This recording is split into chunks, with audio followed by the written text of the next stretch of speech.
Welcome back to Model Train Outsider episode 13.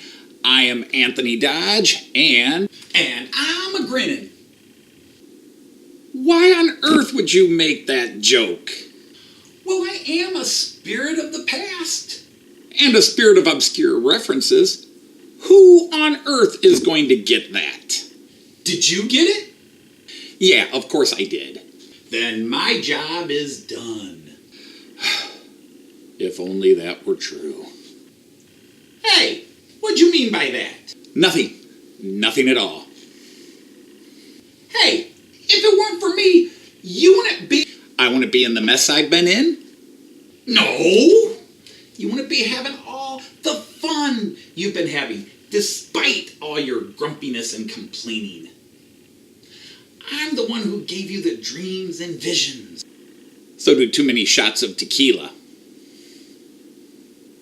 Hey, wait a minute. That was 1983, I had nothing to do with that. Anyhow, what's the story today?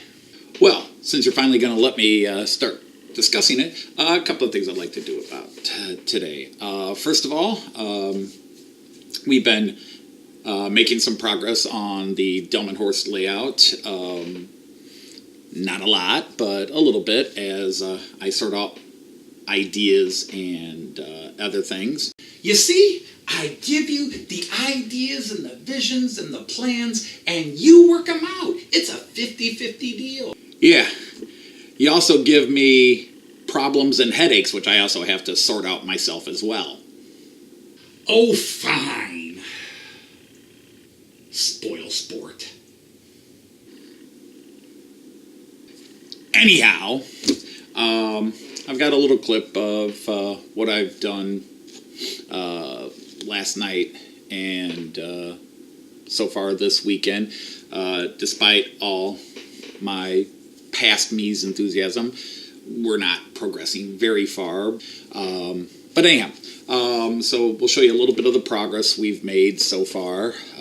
Not that it's exciting to anybody but me or us. Also, I want to take a few minutes, and since I've been putting in some track and permanently fixing it, I want to talk a little bit about the type of track I use, because the majority of people who use track, regardless of scale, don't use the track I use, unless you model specifically German and you're a Märklin user, as I am.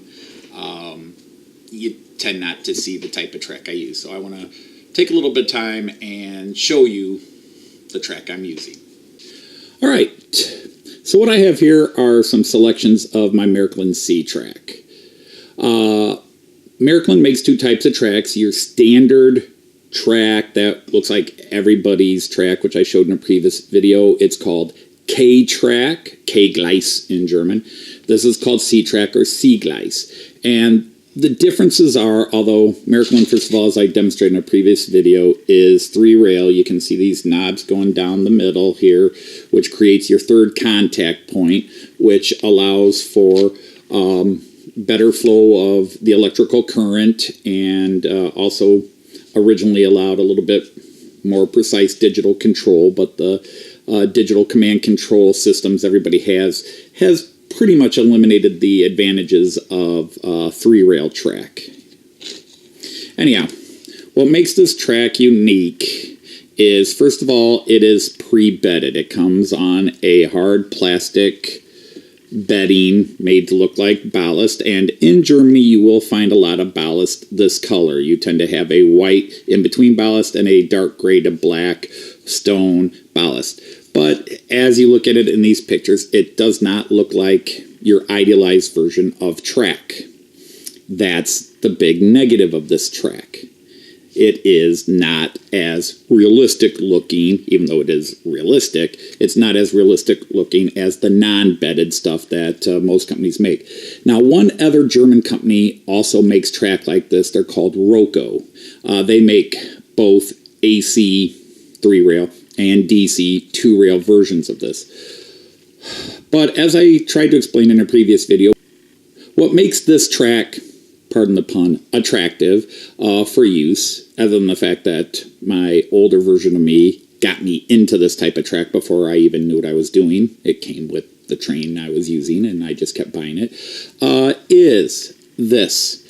By pre-bedding it, it allows you to direct wire. You've got your contact points here. Any switches, lights, shunting features, direct track control where you can actually order trains to stop, go, and so forth. You can wire directly into here. You don't have to drill bus holes and run tons of wire. You can directly wire it into the track at the point of incidence. Now, some things, especially the more advanced control systems, you still have to do bus wiring and everything underneath your table. But a lot of the basic features in that, you can connect directly onto here with the push pins, or you can solder them on however you want to do it. So you have them at both ends. Some activities, such as shunting features and that, require you to have to come in here and cut the contact between the two sides, because you have to isolate them to do that work. But again, it's all done directly at these points, and you're not running 10,000 miles of wiring elsewhere. So that's one of the advantages. The disadvantage, as I said, is probably that it doesn't look very realistic. If there's another disadvantage, is it's very solid. It is, it's not flexible.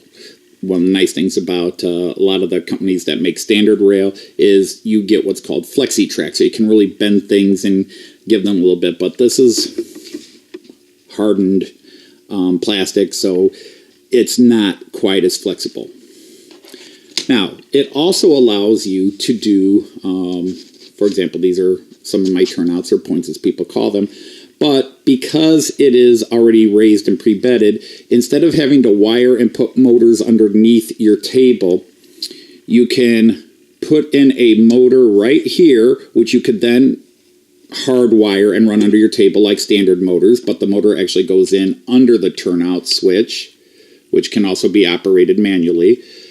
But there's also room that you can wire in a decoder. And once you wire in that decoder and set its address, you can then completely control it from your control center. In my case, my Central Station 3. You can control these digitally.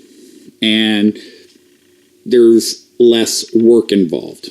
So that's, again, one of the positives of these as you do it. Of course, you have to go and buy those motors separately and install them. This is one without the motors installed. Now, the third thing is, and lastly, is attaching this track.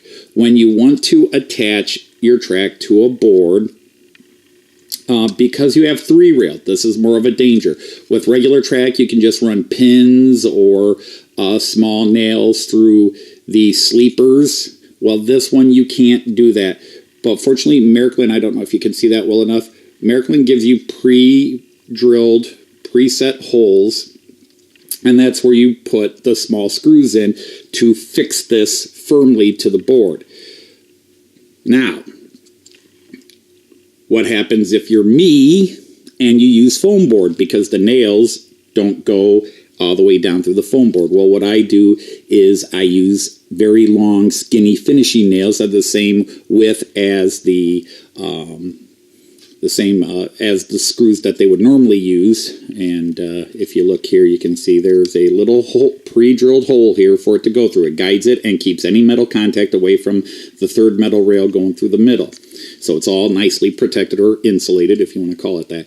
But I use very thin finishing nails, which I can tap in, which are long enough to go through the foam and into the wood board beneath it. So it gives me still those benefits of sound dampening and vibration dampening, and still secures the track into place. You don't have to nail every track down. Really, every third or fourth, going both ways, would suffice to keep it nice and locked in place. You don't really want to nail every one of these down. They're already designed to lock into place.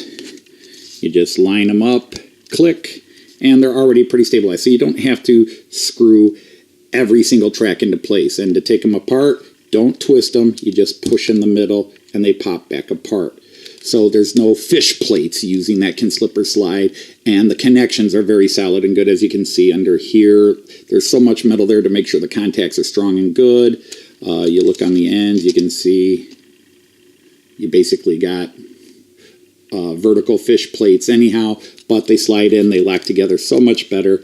And so you just have a more consistent current. You're not going to have nearly the shortages or the dead zones that you would with standard track. So there are definitely positives to this outside of its not truly realistic look. So that's a little bit about the Märklin C-Track. Again, unless you get into German trains and decide to do Märklin 3-rail, you're not going to run into this track. Like I said, one company called Roco does this, and I think they do it in 2-rail version as well as the 3-rail version with these nubs running down the center.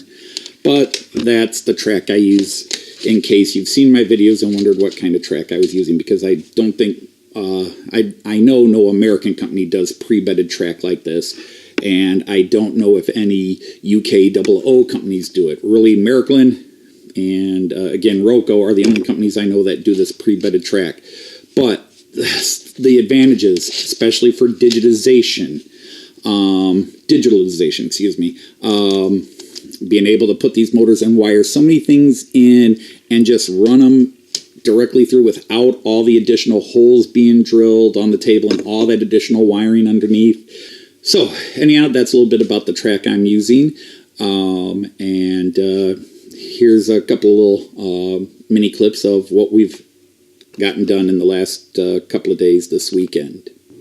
All right, it is Saturday, January 12th, and I spent some of the day trying to neaten up and clean up this disaster area, getting rid of all the waste and scraps and stuff, but last night on Friday I had some time, so I put in the foam boards to balance out the rest of the table here and down here,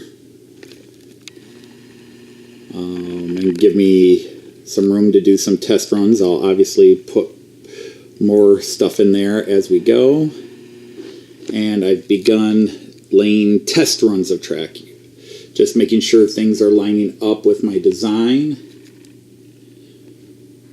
and making sure everything's square and running at good 90-degree, 180-degree laterals.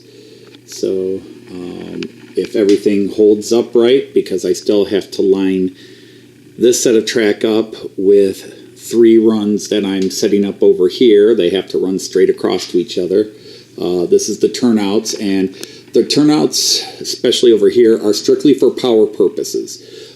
I probably would never use those turnouts there, but what it does is it allows the flow from the central station and its power source to run through all the track, so that one source I have everything powered. I don't have to splice in or do insulated areas or things like that. I've got it all powered up. My parking area is going to go over here, as I keep saying. I just finished redesigning it on my computer using AnyRails. And again, you can see in the corners I'm laying some test track. I've got to buy a lot more track. As much track as I have, I'm definitely short of tracks to do everything I need to do. I have to buy some narrow off-ramp turnouts, or long turnouts as they're called, to connect the main 3 runs to the 2 short runs that'll go here, which then connect to the parking area. But that gives you power all the way through. There'll be a set of turnouts here connecting a set of turnouts over there, so you'll have nice even power flowing through the system. But again, we got the track in. If this lines up tomorrow, I will be tacking these in, screwing these into the boards, and I might even start doing some of the ballasting along the station, just to get a sense of it. Obviously, I have some areas to repair. As we were installing this, a little piece chipped off here. and I still gotta put the ends on here. I'm debating whether to do just a ugly straight across cover cut or do what they actually do in reality, which is come down to a pinch, a little narrow triangular shape there. I just have to cut the pieces and make it. I also have to install a walkway along the back over here and still install those stairs, but right now I just want to get track. The sooner I get some track laid, the sooner I can start running trains again. All right, so not a lot has changed since episode 12 and 11 with the updates, but we have been mocking out where we're going to put these foam risers. This is the first time I've used these, so I've got to kind of plan it out and obviously attach them. Unfortunately, I got the foam. I didn't get the pins, so I have to run out to a hobby store and see if they've got some in stock. I also need another, you can see over there, I've got one riser, but I need one more incline, not a riser. But also, we've been laying some ballast in the beds between the two tracks here. I have to put in a little walkway along here, a little walkway and edge through here, and a little bit more stone ballasting along the edge over in here, just a little bit, but I'll do that. Unfortunately, I've been running out of materials, and last weekend fixing the garage, I didn't get a chance to run out and get some more glue and stuff, and I really didn't do it over the week, so I don't know how much further we'll get today, because I do have to go out and get some glue, and I then have to cut some boards to fit over the top of these inclines, 2% inclines, and then one other change is I was going to put a river in the middle, but now I think I'm just going to run it through the side here. It'll be a little more interesting, maybe. I may just decide not to do the river. I really want a river scene here, but it's just working it with some of the other things I have to do to have my layout look the way it goes. But again, we're getting some track laid, and we're even getting some ballast in, but I have to go out and get some more materials. So that is the update for this weekend. As always, if you are liking or have any comments, ideas, suggestions to a degree, just put them in the boxes below. And you can also follow me on the Facebook page, HO Model Train Outsider on Facebook.